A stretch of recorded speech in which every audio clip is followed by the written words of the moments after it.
22 জানুৱাৰীত অযোধ্যাত ৰাম মন্দিৰ প্ৰাণ প্ৰতিষ্ঠানৰ পিছতেই এহাল নৱদম্পতি ৰামলালাৰ দৰ্শনৰ বাবে অযোধ্যালৈ যায় আৰু তাৰ পিছতেই মহিলাগৰাকী অৰ্থাৎ পত্নীগৰাকীয়ে দাখিল কৰিলে ডিভোৰ্চ পেপাৰ।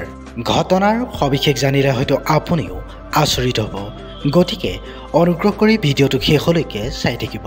আপোনালোকে হয়তো সকলোৱে জানে যে বৰ্তমান সময়ছোৱাত দেশৰ কোটি কোটি লোকৰ ভ্ৰমণৰ লক্ষ্যস্থান হৈ পৰিছে অযোধ্যা। ৰাম মন্দিৰৰ প্ৰাণ প্ৰতিষ্ঠানৰ পিছতেই দৰ্শনৰ বাবে গৈছিল মধ্যপ্ৰদেশৰ এহাল নৱদম্পতি আৰু অযোধ্যা দৰ্শন কৰি আহি পত্নীগৰাকীয়ে দাখিল কৰিলে ডিভোৰ্চ পেপাৰ।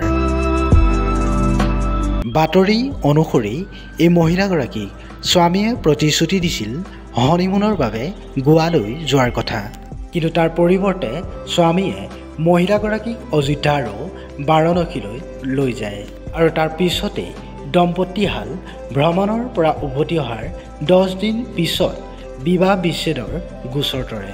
আৰু সেই মহিলাগৰাকীয়ে আবেদনত কয় যে তেওঁৰ স্বামীয়ে IT খণ্ডত কাম কৰে আৰু ভাল দৰমহা পায়। তেওঁ নিজেও এগৰাকী কৰ্মৰত মহিলা আৰু ভাল উপাৰ্জন কৰে আৰু লগতে কয় যে হনিমুনৰ বাবে বিদেশলৈ যোৱাটো কোনো ডাঙৰ কথা নাছিল। কোনো ধৰণৰ আৰ্থিক অসুবিধা নোহোৱাৰ পিছতো মহিলাগৰাকীৰ স্বামীয়ে তেওঁক বিদেশলৈ নিবলৈ অস্বীকাৰ কৰি দেশৰ এখন ঠাইত ভ্ৰমণ কৰিবলৈ জোৰ দিয়ে। লগতে মহিলাগৰাকীয়ে আৰু কয় যে তেওঁৰ স্বামীয়ে পিতৃ মাতৃক চোৱা চিতা কৰাৰ বাবে বিদেশ ভ্ৰমণ নকৰাৰ সিদ্ধান্ত লয়।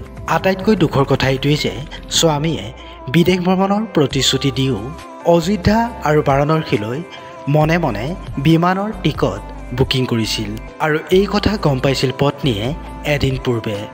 কিন্তু সেই সময়ছোৱাত মহিলাগৰাকীয়ে এই ভ্ৰমণত আপত্তি নকৰি ভ্ৰমণৰ পৰা ঘূৰি অহাৰ পিছতেই ডিভোৰ্চ পেপাৰ দাখিল কৰে। প্ৰিয় বন্ধু বান্ধৱীসকল, এই ঘটনাৰ সম্পৰ্কে আপোনালোকে কি ক'ব এবাৰ কমেণ্টত জনাবচোন।